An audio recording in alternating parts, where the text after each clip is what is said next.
Welcome to Easy Learning. Exercise number 208.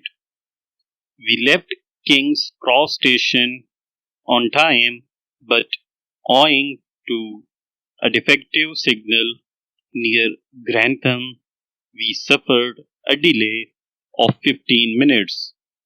We were being hauled by one of the latest diesel engines, and the engine driver, who had the chief mechanical engineer in the cab with him, made up most of the time before the train reached Berwick.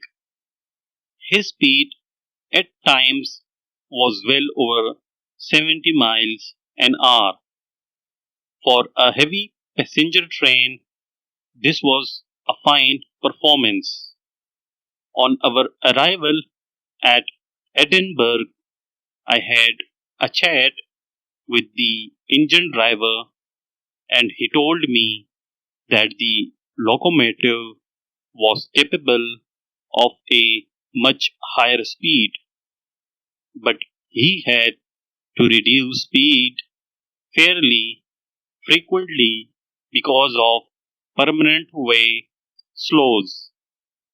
The station master and the locomotive superintendent, who then came forward, showed great interest in the driver's and the chief mechanical engineer's account of the performance of the locomotive.